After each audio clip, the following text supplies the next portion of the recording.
ये सब क्यों हो रहा है? ये सब हमारी करनी का फल है, ये हमने पैदा किया। ये पेड़ काटना, पेड़ नहीं लगाना, एयर कंडीशन। फ्यूचर समिट को हमको ग्रीन समिट ही कह देना चाहिए। फ्यूचर की क्या ज़रूरत है? क्या हुआ? किसी गरीब जगह पर, किसी खराब जगह पर, किसी अविकसित जगह पर लोगों की स्वास्थ्य को उसका विपरीत असर पड़ रहा है।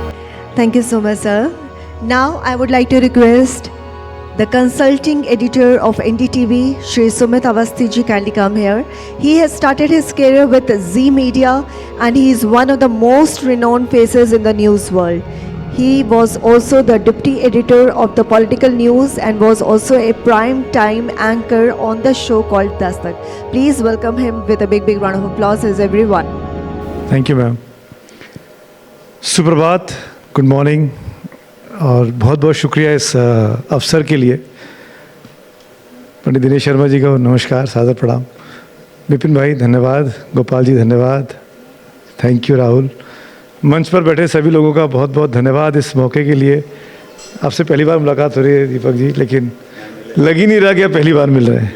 मुझे लगा मैं विवेक के साथ बैठा हुआ हूँ। अच्छा, ओके। विषय बहुत ज़रूरी है और बधाई देना चाहता हूँ राहुल को और राहुल की पूरी टीम को कि इस मौके पर, तब दुनिया में आज की तारीख में, यहाँ हम सब लोग बैठे हुए हैं, हम सबको रोटी कपड़े मकान की चिंता है, हम सब लोग को अपनी EMI की चिंता है, हम सब लोगों को अपने घर बार, अपने बच्चों की शिक्षा, अपनी गाड़ी के फ्यूल, अपने अस्पताल के बिलों की चिंता सबको है। पर मैं ना, जैसे आप बोल रहे थे प्रोफेसर साहब कि मैं ना एकेडमिशिया हूँ, मैं ना पॉलिटिशियन हूँ, लेकिन मैं चीज़ों को देखता हूँ, ऑब्जर्व करता हूँ और आलोचनात्मक तरीके से, आदत है, मजबूरी है। तो अगर मैं कुछ ऐसा वैसा बोल दूँ तो पहले ही माफ़ कर दिएगा। डिस्क्लेमर लगा देता हूँ मैं। महात्मा गांधी ने कहा था, और ये उस ज़माने में कोई नेट ज़ीरो नहीं था, कोई ग्रीन फ्यूचर समिट की ज़रूरत नहीं थी, कोई कार्बन इमिशन के बारे में बात नहीं होती थी, कोई डेवलप्ड वर्सेस डेवलपिंग कंट्री का डिबेट नहीं था, कोई 2050 या 2070 की डेडलाइन नहीं थी। उस वक्त बापू बोल गए थे, और मेरे ख्याल से, क्योंकि वो मेरे आइडल हैं और मैं इस चीज़ को बार बार हर मंच पर उनका नाम लेता हूँ, अगर आप बापू को बड़े करीब से पढ़ेंगे, देखेंगे, जानेंगे, समझेंगे, तो ऐसी कोई विषय नहीं है दुनिया में जिस पर बापू ने ना लिखा हो, ना चिंतन ना किया हो, मनन ना किया हो। तो बापू बोल गए थे कि भाई हम जब इस धरती पर आए थे तो ये जो भूमि है, ये जो वायु है, ये जो आपके आसपास का जो पूरा माहौल है, ये हमारे पितरों की दी हुई संपत्ति नहीं है कि हम इसको जैसे चाहें वैसे खर्च कर लें। ये हमारा अधिकार नहीं है कि हमने इसको जो चाहा उसके साथ कर लिया और फिर हम चले गए। दरअसल ये धरोहर है जो हमको अपने आने वाली जनरेशन के लिए छोड़ के जाना है, सुरक्षित रख के जाना है।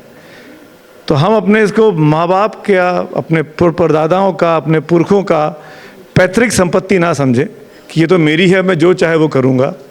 हम इसको अपने बालकों के लिए, अपनी बालिकाओं के लिए, अपने आने वाली जनरेशन के लिए सोच के देखें कि हम उनके लिए क्या दे के जा रहे हैं। एक व्यक्ति, बहुत बहुत धन्यवाद, एक व्यक्ति जब भी जन्म लेता है, जैसे ही आपने जन्म लिया, आपने कम से कम एक पेड़ कटने का इंतज़ाम कर दिया। जब आप जन्म लेंगे तो आप जाएंगे भी, और जब आप जाएंगे तो चिता जलेगी। तो जो एक पेड़ का उधार आपके ऊपर हो गया, वो कौन चुकाएगा? आप चाहे एक दिन जिए, चाहे 100 साल जिए, आपके ऊपर एक उधार डे 1 से बन जाता है। उस उधार को उतारने का काम हम लोग कितना करते हैं अपने जीवन में, ये हमको अपने अंदर झांक के देखना चाहिए। हमको किसी पॉलिटिशियन की ज़रूरत नहीं है, किसी सरकार की ज़रूरत नहीं है, किसी एकेडमिया की ज़रूरत नहीं है। हम खुद क्या कर रहे हैं, हम क्या ऐसा काम कर रहे हैं कि हम इस सो कॉल्ड बड़े बड़े जो शब्द है, carbon emission, net zero, carbon positivity, carbon negativity,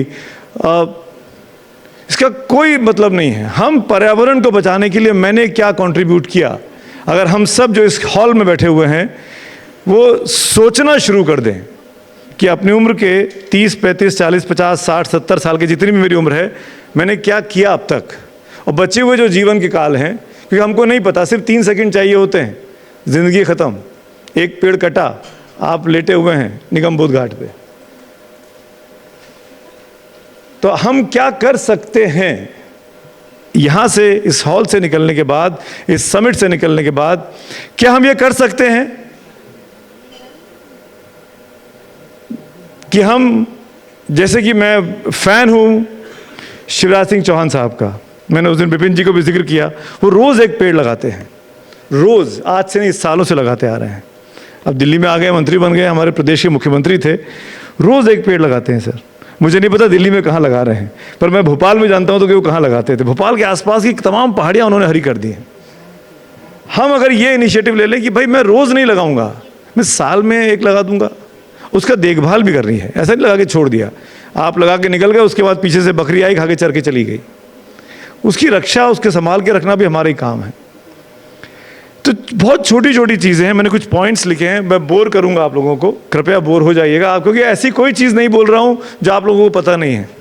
आप तमाम लोग उस चीज़ को पढ़ के संभल के निकल कर आए हैं, लेकिन मैं आदत से मजबूर हूँ कि मैं तो हमेशा कैमरे के उधर रहता हूँ, आप लोगों को कवर करता हूँ। आज बड़ा अच्छा मौका मिला है कि मैं सुना के चला जाऊँ आज कुछ फुटेज मैं भी खा लूँ।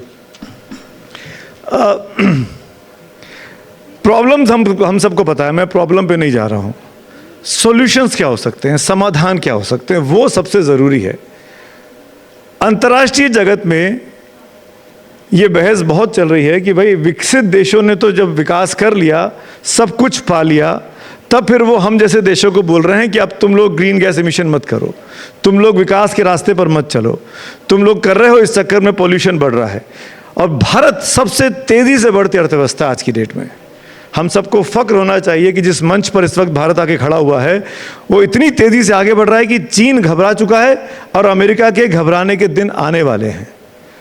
और वो हमसे कह रहा है कि आप अपने यहाँ विकास मत करिए, आप डेवलप कंट्री की गिनती में मत आइए, आप सिक्योरिटी काउंसिल में अपनी जगह मत पाइए। ये तमाम लोग हमारे रास्ते में रुकावट बनकर खड़े हैं, क्योंकि उनको दिखता है कि बहुत बड़ा भूभाग है, जिसके पास जंगल है, जिसके पास समंदर है, जिसके पास पहाड़ हैं, जिन पहाड़ों पर बर्फबारी होती है और जिसमें बड़े बड़े जानवर हैं। यही तो इकोलॉजी है, यही तो संभाल के रखना है। पर क्या हम संभाल के रख रहे हैं? मैं हर एक उसके पीछे एक सवाल छोड़ रहा हूं आपको सोचने के लिए। मैं किसी को सिखाने नहीं आया हूं, मैं सिर्फ झकझोरने आया हूं, आपको द्वेलित करने आया हूं कि आप यहां से बाहर निकलें और 50 गालियां दें मुझे कि बोर करके चला गया। पर एक बात उसने ठीक की थी,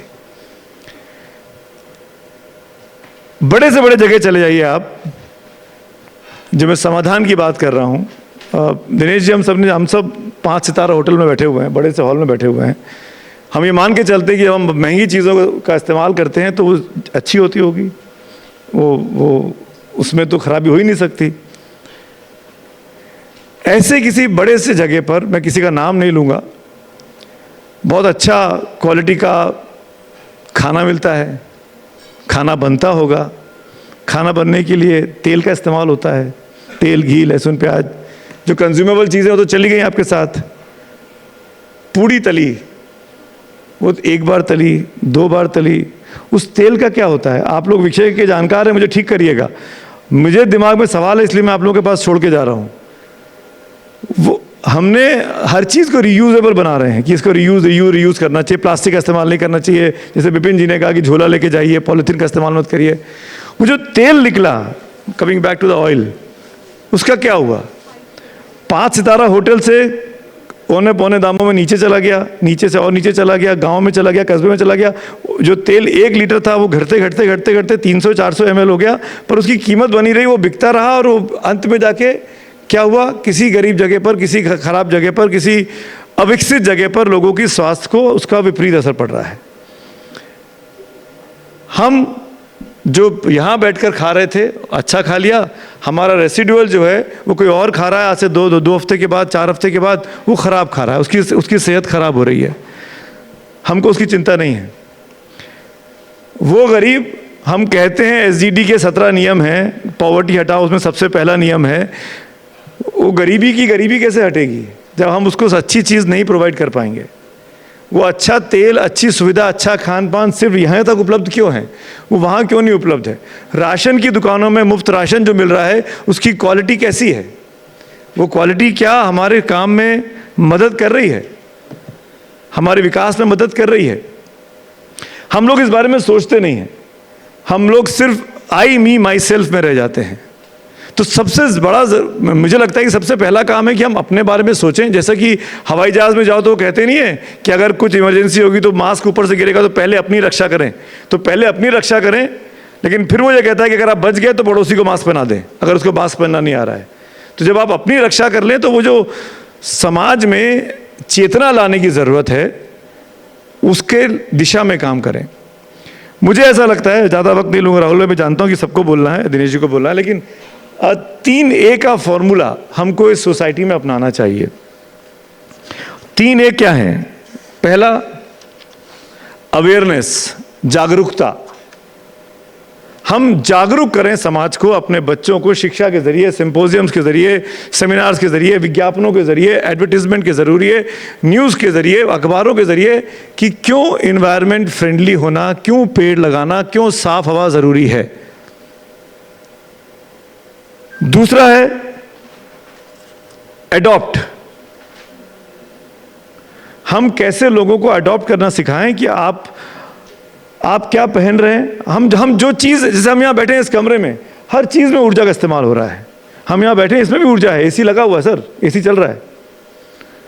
उस एसी से कोई बहुत अच्छी चीज़ तो है नहीं, पर अगर मैं कहूँ कि एसी बंद कर दिया जाए और पंखे चला दिए जाएं या दरवाजे खोल दिए जाएं तो आधा हॉल खाली हो जाएगा। कितनी गर्मी लग रही है, सफोकेशन हो रहा है, दिक्कत हो रही है।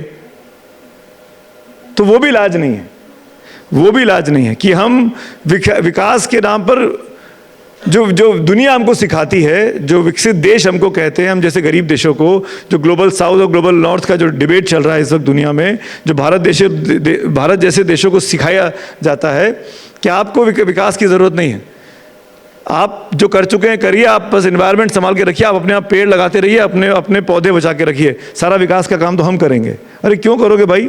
मेरे उस गरीब के झोली में आप क्या डाल रहे हो जो यहाँ से 50 किलोमीटर दूर बैठा है दिल्ली जैसी राजधानी से, और उसको हम साफ खाना नहीं प्रोवाइड कर पा रहे हैं। इनफैक्ट दिल्ली शहर में ही होगा ऐसा, हम कहीं और क्यों जाएं।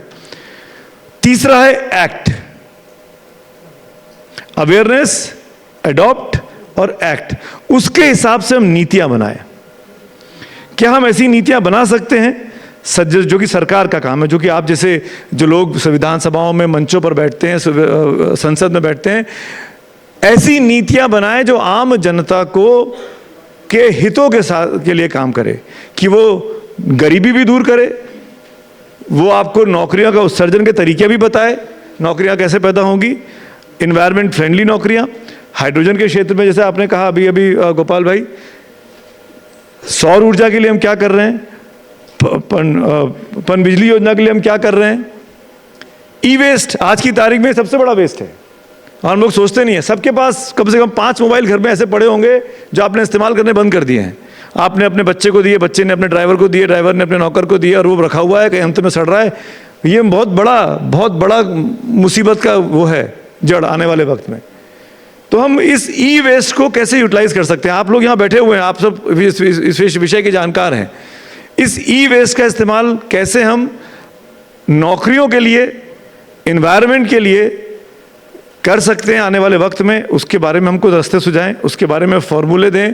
ऐसे लोग जो इस क्षेत्र में काम कर रहे हैं उनको हम प्रमोट करें, उनको हम आगे लेकर आएं, उनको हम काम करने का। क्योंकि अगर ई वेस्ट, बायो वेस्ट, प्रधानमंत्री ने अब कहा गोवर्धन, महात्मा गांधी और हमारे देश में कब से इस बारे में गोबर गैस के प्लांट लगे हुए हैं। मेरे गांव में, मैं आज से 40 साल पहले की बात कर रहा हूँ, तब गोबर गैस के प्लांट की हम रोटी खाते थे। 40 साल पहले की बात कर रहा हूँ मैं। तो मतलब और हमारे यहाँ तो कूड़े को लक्ष्मी कहा गया है हमारे पुराणों में। क्यों कहा गया? इसीलिए कहा गया ना कि कूड़े से आप काम कर सकते हैं। इतना बड़ा गाजीपुर का टीला बना हुआ है यहाँ से 20 किलोमीटर दूर, और उधर चले जाओ उधर रोहिणी के आगे, तो हम लोग क्या कर रहे हैं उस दिशा में? हम क्यों उसमें आग लगती है? क्यों अचानक आग लग जाती है? कहीं से कोई गैस निकल रही है? आप लोग ज़्यादा बेहतर बताएंगे, विज्ञान के छात्र हैं आप लोग, विज्ञान को समझते हैं। मीथेन निकलती है, आग लग जाती है, फिर आप बुझाते रहते हैं, पानी डालते रहते हैं। उस गैस का इस्तेमाल हम कैसे कर सकते हैं अपने लिए? हम उस गैस को कहाँ पर अपने काम में लगा सकते हैं? ऐसी 50 चीज़ें हो सकती हैं। वाटर लेवल राइज कर रहा है। हम क्यों नहीं पानी इतना जो बरसा, अभी कहा गया पानी बहुत बरसा इस बार, हमने कितना पानी बचाया, हम कितने पानी का वाटर कंजर्वेशन कर पाए। अभी सितंबर का हम नवरात्र शुरू होने के पहले मुझे अच्छे से याद है, हम जब छोटे थे शादियों के महीने में घरों में गर्म कपड़े निकाल लिए जाते थे, धूप तेज आती थी, कुआर की धूप, कि इसमें आप गर्म कपड़ों को धूप दिखा दी जाए क्योंकि आप गर्म कपड़े पहनने के दिन आ रहे हैं। हम नवरात्रों से आज से 40 साल पहले 30 साल पहले हल्का हल्का पतला वाला कॉट सूल का शर्ट, पतले वाले कंबल, ये सब पहनना ओढ़ना शुरू कर देते थे और वो शादियों में उनको धूप दिखा दी जाती थी। अब देखिए हम सितंबर का, अक्टूबर शुरू हो गया, माफ़ करिएगा, अक्टूबर की हम 4 तारीख को खड़े हुए हैं और अभी भी गर्मी लग रही है। और अचानक से आप आज कल ही की बात है, परसों की 39 डिग्री टेम्परेचर था। इस वजह से किसी ने कहा कि 50 डिग्री तक हमने देखा दिल्ली में। ये सब क्यों हो रहा है? ये सब हमारी कर्मी का फल है, ये हमने पैदा किया। ये पेड़ काटना, पेड़ नहीं लगाना, एयर कंडीशन में रहना, गाड़ियों का इस्तेमाल, वेहिकुलर पॉल्यूशन। ईवी गाड़ियां सस्ती क्यों नहीं हो सकती हैं? इस दिशा में क्या काम हो रहा है? ईवी की अवेलेबिलिटीज, उसको चार्जिंग की कैपेबिलिटीज क्यों नहीं हो सकती है? कंप्रेस नेचुरल गैस एक बहुत अच्छा तरीका हो सकता है मेरे ख्याल से, पेट्रोल और डीजल का रिप्लेसमेंट के तौर पर। सीएनजी, उस दिशा में हम क्या कर रहे हैं? हमने उद्योगों के दर की बात करें तो सबसे बड़ा प्लांट कच्छ में लग रहा है, सोलर एनर्जी जिसको कहा जा रहा है कि सबसे बड़ा बायोडाइवर्सिटी पार्क जिसको कहा जा रहा है, जिसमें सोलर और खाड़वा जगह है शायद 600-700 स्क्वायर किलोमीटर में। उस दिशा में काम किया। अब मुझे लग रहा है कि भारत ही सबसे तेजी से काम कर रहा है। जितना मैं रिसर्च कर पाया, जब से विपिन जी मेरे को इस कार्यक्रम का न्योता दिया, जो भी को थोड़ा बहुत वक्त मिला दिन में 2-3 घंटे पढ़ने का, तो मुझे ऐसा लग रहा है कि विकसित देशों में अगर कई देश सबसे अधिक अवेयर है जो अपने को सुरक्षित रख सके तो वो भारत है। और भारत की सरकार की नीतियां, मोदी जी के सरकार के कार्यक्रम उस दिशा में हमको प्रेरित कर रहे हैं, हमको उत्साहित कर रहे हैं कि हम उस दिशा में जाएं। और हम जा भी रहे हैं, पर ये काफ़ी नहीं है, क्योंकि हमारे बच्चों के भी बच्चे होंगे, उन बच्चों के भी बच्चे होंगे, हमको सबके लिए कुछ ना कुछ छोड़ के जाना है। अंत में मैं सिर्फ इतना कहना चाहता हूं, इसका निष्कर्ष जरूर कुछ निकालिएगा इस कॉन्फ्रेंस का राहुल भाई, और उस निष्कर्ष के जरिए हमको वो प्रेशर क्रिएट करना है। मैं ये नहीं कह रहा हूं कि हम उस प्रेशर के जरिए उसका मिसयूज करें, पर समाज पे, सत्ता पे हम ये प्रेशर क्रिएट करें कि ये काम हमको नहीं मिला है, हमको ये चीज़ चाहिए। और हम और आप मिलकर जब प्रेशर क्रिएट करेंगे, अवेयरनेस क्रिएट कर, हम यही कर सकते हैं। हमारे पास यही ताकत है राहुल भाई, आप भी पत्रकार हैं, मैं इसलिए आपसे कह सकता हूं कि ये काम अगर हम नहीं करेंगे तो कौन करेगा? यहां से चीज़ों को लो, वहां तक चीज़ पहुंचाओ, और ये चीज़ यहां से वहां नहीं पहुंच रही है तो बीच में खड़े हम लोग हैं कि क्यों नहीं पहुंची, कहां दिक्कत हो गई। तो वो उस रोल को हमको नहीं भूलना है। सिर्फ इतना ही कहना चाहता हूं, उम्मीद करता हूं कि विषय के जानकार यहाँ बैठे हैं तो मैं विषय पे जानबूझ के नहीं बोल रहा हूं, क्योंकि मैं सेल्फ गोल कर लूंगा, विषय पर बोलूंगा, क्योंकि आप लोगों से बेहतर मैं जानता नहीं हूं। पर मैं इतना ज़रूर जानता हूं कि अभी बहुत कुछ करना बाकी है, बहुत कुछ करना बाकी है। बच्चों को सिखाइए पेड़ लगाने की बात, साफ सुथरा रहने की बात, हाइजीन की बात, ये तमाम जो चीज़ें हैं, हाइजीन, हेल्थ, ये सब जुड़ा हुआ है, ये सब इकोलॉजी है, यही सब तो हमारे जीवन को बदल सकता है। और उसको बदलने के लिए इस तरह के ग्रीन फ्यूचर समिट को हमको ग्रीन समिट ही कह देना चाहिए। फ्यूचर की क्या ज़रूरत है, आज ही होना चाहिए ना green. Thank you so much, thank you so much, thank you.